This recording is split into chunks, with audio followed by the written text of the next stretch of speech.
Right, so one of the issues surrounding the night of October 7th, when Hamas struck a music festival in nearby Israeli kibbutzes as they invaded Israel in order to take hostages, was whether or not Israel knew about the attack coming. This has been vehemently denied by Israel. People who have opined publicly that they were of the opinion Israel knew, Egypt claims to have told them in advance, for instance, yet this line of interrogation has been quashed by international leaders, dismissed as nonsense by our media, and also being offensive. One example that springs to mind was Labour's candidate in the Rochdale by-election a few months ago now. One of the reasons Starmer withdrew support was because that candidate, Azhar Ali, had apparently publicly stated that Israel knew because of Egyptian warnings. Well, now it seems that the long dismissed as conspiracy thinking that Israel knew in advance has now been confirmed. But you find anything about this written in any of our mainstream media? Not a chance. They just seem to have collectively decided you don't need to know about that, because this changes absolutely everything about the ongoing conflict in Gaza. Right, so the events of October 7th, we're all pretty familiar with this story by now, at least insofar as how it has been told to us by our media, that Hamas invaded southern Israel, took hostages and went on a rampage of death and destruction. This is the main narrative that's been sold to us, isn't it? But it's also been heavily disputed for a long while. Egypt, for one, have maintained that they warned Israel something was brewing from Hamas. The watering down of security forces in the area on that night has been remarked upon. The Nova Music Festival, which was allowed to go ahead, which Hamas apparently were not aware of, and so on and so forth. But now we've had indisputable confirmation that Israel did know this attack was coming, in which case their actions leading up to the night of October 7th bear far more scrutiny now, and need to be seen in a whole new light and ask, did they let this happen? Did they let their people be taken, attacked, killed even, in order to facilitate a move against Gaza themselves, which we've seen play out over the last 9 months?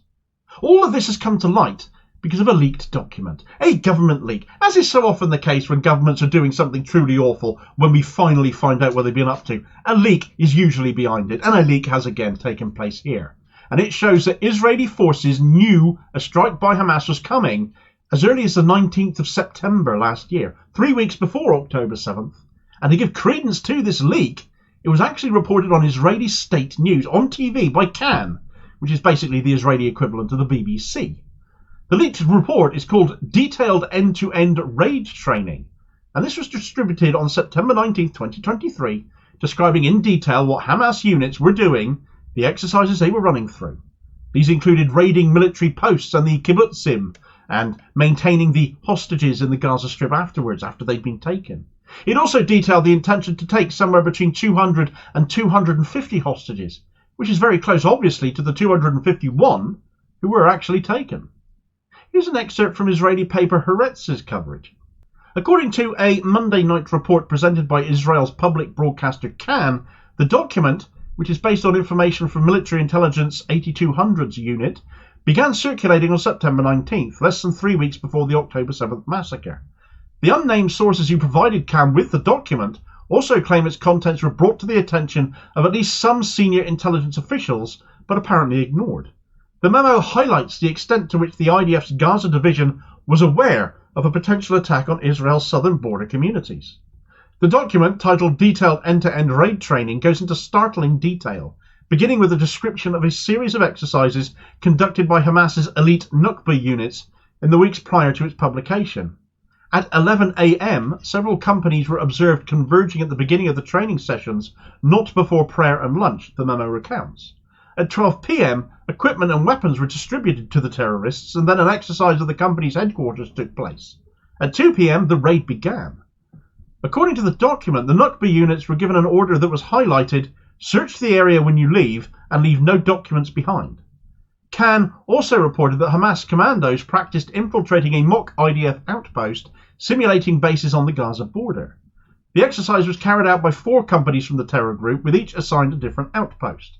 The raid targets described in the document, which include IDF Command and Control Headquarters, base synagogues, squadron headquarters, communications headquarters, and soldiers' quarters, closely mirror the locations hit by Hamas forces during the early morning hours of October 7th. Detailed down to the timing of the attacks, detailed down to the targets chosen and reflected in them actually getting hit. One of the questions raised when Hamas got into Israel is how exactly they managed it. Gaza is, as we know, the largest open-air concentration camp in the world, after all. It's basically a prison. You can't come and go as you please. Big walls and security stop you doing so. 2 years prior to the attack on October 7th, a new security barrier was erected, supposedly making a breach of the Israeli-Gaza border apparently improbable. That's the word that was used. However, on the night of October 7th, the barrier failed.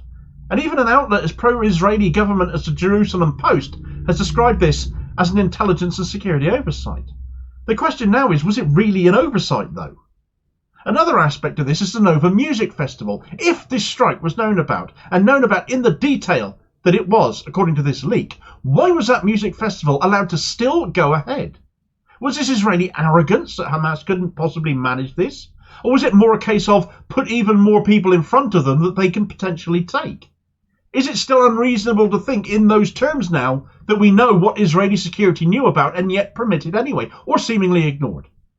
People were taken from the music festival, which was between Gaza and the kibbutzes, which were going to be attacked according to this plan, according to this leak. People were taken from the kibbutzes too, though. The security barrier failed. Israel knew timings, knew numbers, knew targets, and that is just from this one leaked document we now know about. It wasn't the only warning they had. So the question this now begs is, how do we look at the situation regarding October 7th? With everything that Israel apparently knew in advance, how did this all still come to pass? Why did they allow the music festival to still take place where it took place, knowing an attack was imminent? Why did they place people in a vulnerable position, knowing Hamas plans to take hostages? Why did the security barrier just happen to fail right then and there on that night? Was it Hamas disabling it somehow, or was it intentionally done so? Look at Israeli attacks on the Nova Music Festival too, the helicopter strikes, the attacks on their own civilians, so-called Hannibal directives for which there is evidence and for which there is footage to back up, to kill their own people rather than let them be taken hostage. Was this allowed to happen to give Israel the excuse to essentially begin a genocide, an ethnic cleansing of Gaza? Look at what they've done in Gaza since October 7th. Is this all about destroying Hamas or about a land grab? Netanyahu wants total victory, he keeps telling us. He won't stop until Hamas are all destroyed. But they are now having to return to areas they've already obliterated in the Gaza Strip in that pursuit because they aren't achieving it. If it was all about getting the hostages back, which I don't think anyone believes has ever been the intention, they failed, having killed more of their own people than they managed to rescue, which has caused considerable disgust amongst the Israeli populace. 37,000 Gazans have been killed, mainly women and children. So that doesn't say taking on Hamas to me, that is genocide. And having forcibly displaced virtually the whole population of Gaza into the south, into Rafah, with strikes happening there daily, ongoing as they have been for weeks now, in what way can this be seen as anything other than attacks on the entire Gazan people? Anything other than clear, obvious war crimes having been committed? And to what end? Surely it's obviously now about the land. This is the conclusion I'm reaching. You only need to look at Netanyahu's government for that. The war cabinet has collapsed now since the National Unity Party of Benny Gantz pulled out. Gantz wanted to know Netanyahu's long-term goal for Gaza, and he wouldn't provide one. Gantz had given him 3 weeks. So he and his people left the coalition. On the other end of the spectrum, you have Netanyahu's far-right partners Bezalel Smotrich and Itamar Ben-Gvir wanting that land for settlers. Ben-Gvir particularly is viewed as a hero by Nahala, by the settler movement, whereas other Israelis cannot abide the little madman. They want Gaza for Israel occupation. They've drawn up plans for it. They want the people of Gaza shipped off elsewhere, Ireland, for example. Netanyahu loses his control on the levers of power without these people keeping him there. So who's to say this wasn't all planned? Ben-Gvir is the security minister. How come his security forces did not secure against this Hamas incursion in light of these forces knowing about this potential attack in detail? Or was that all part of the plan? Israel either entirely failed to protect their own people knowing an attack was coming, or they let it happen intentionally, giving them the excuse to retaliate on a scale way past anything that can be possibly described as proportionate. Therefore, putting the blame solely and squarely on Hamas for what happened, not excusing their actions, of course. But that is no longer the whole story of the night of October 7th, and Israel's either failure or intent of that night to allow Hamas in must now be questioned.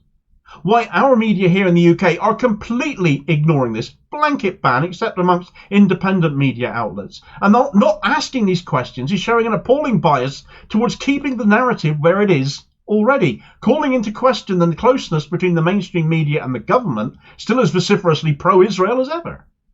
What do you reckon of Israel's motivations in light of this revelation and in light of these leaks? What Israel's actions, either through incompetence or intent, also sparked, however, was conflict on its northern border with Lebanon, as Hezbollah have now driven tens of thousands of Israelis from their homes in the north in retaliation for what has happened in Gaza. And things are escalating even more along that border now. Was all this worth it to Israel, I wonder? Did they ever consider that such a thing was going to happen? We get the details of that new frontline conflict in this video recommendation here, and I'll hopefully catch you on the next video. Cheers, folks.